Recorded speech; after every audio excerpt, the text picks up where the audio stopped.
News, বাংলায় খবর, বাঙালির খবর। রাত্রি 9টা-10টার পর এই ঘটনাটা ঘটেছে, খুব সম্ভবত রাত্রি 2টো বা 3টে। এই যে অবাধ যাতায়াত মানুষের, এর উপর নজরদারির প্রয়োজন রয়েছে। কেন একটা হাসপাতালে রাত্রি 9টা-10টার পর যে পারবে ঢুকবে, এরও একটা মেকানিজম থাকা উচিত। আজকে সেখানে সিসিটিভি ক্যামেরা ছিল বলে দোষীকে ধরা গেছে।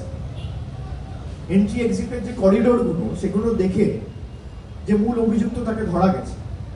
এবং আমি মনে করি আইনসভায় এমন কঠোর আইন আনা দরকার যেখানে 7 দিনের মধ্যে খুনি এবং ধর্ষকদের একদম এনকাউন্টার করে মারা উচিত। আমি একদম দ্ব্যর্থহীন ভাষায় বলছি, কেন আপনি 5 বছর, 6 বছর, 7 বছর ধরে ট্রায়াল চালাবেন? একটা লোককে আন্ডার ট্রায়াল, একটা প্রিজনারকে আমি যদি 7 বছর জেলে রাখি, আমার রোজ যদি তাকে থাকাতে আর খাওয়াতে দিনে 200 টাকা খরচা হয়, তাহলে 1 মাসে 6000 টাকা খরচা হয়, 1 বছরে 73,000 টাকা খরচা হয়।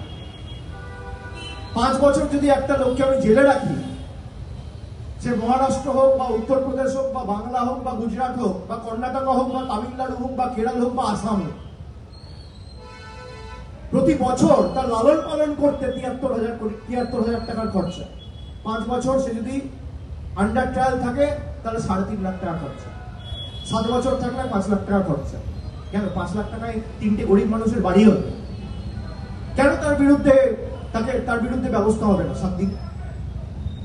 কেন্দ্র সরকার পারে না? যাদেরকে মানুষ ক্ষমতা দিয়েছে, ম্যান্ডেট দিয়েছে, তারা বিল আনতে পারে না? পারে। বিজেপি কি পারে? বিজেপি বিল আনতে পারে। তৃণমূল কি পারে?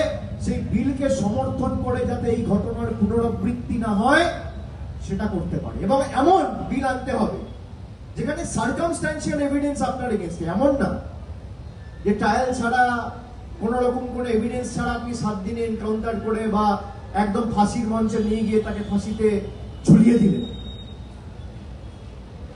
সার্কামস্ট্যান্সিয়াল এভিডেন্স, পারিপার্শ্বিক প্রমাণ বা তথ্য যখন তার বিরুদ্ধে রয়েছে।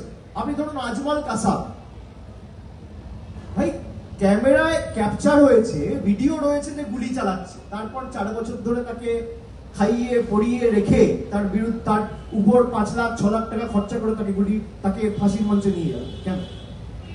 এই 5 লাখ টাকা কিন্তু গরিব মানুষের বাড়ি হবে। সিসিটিভিতে যদি কাউকে দেখা গেছে, তার মানে কি সার্কামস্ট্যান্সিয়াল এভিডেন্স তার এগেইনস্টে। সে ঢুকেছে, তার গলায় হেডফোন ছিল, বেরিয়েছে তার গলায় হেডফোন। হেডফোনটা পিওর পাস থেকে পাওয়া গেছে। পিও মানে প্লেস অফ অফেন্স। তার মানে কি সার্কামস্ট্যান্সিয়াল এভিডেন্স আপনার এগেইনস্টে। এমন বিল আনা হোক যেখানে সার্কামস্ট্যান্সিয়াল এভিডেন্স যদি আপনার বিরুদ্ধে থাকে বা ক্যামেরায় সিসিটিভিতে আপনাকে দেখা যায় যে আপনি সরাসরি অভিযুক্ত, আপনি এই ক্রাইমটা করেছেন, কমিট করেছেন, তাহলে 7 দিনের মধ্যে আপনার বিচার হওয়া উচিত। এই সমাজে আপনার থাকার কোনো অধিকার নেই। ধরুন 5 বছর, 7 বছর, 10 বছর ধরে ট্রায়াল হয়ে হঠাৎ ট্রায়াল কোর্ট বলে দিল যে যাবজ্জীবন কারাদণ্ড। কি হলো বিলকিস বানুর ক্ষেত্রে? সব দোষী ছাড়া পেয়ে গেল, তারপর সুপ্রিম কোর্ট হস্তক্ষেপ করলো, আবার জেলে ঢুকেছে, এখনো বিচার হয়নি। কবে ঘটনা ঘটেছে? এর কোনো শেষ নেই। আমি বলছি একা একা কেউ করতে পারবে না। আমাদের খবরগুলি নিয়মিত দেখতে চ্যানেলটি সাবস্ক্রাইব করুন এবং বেল আইকনটি ক্লিক করুন।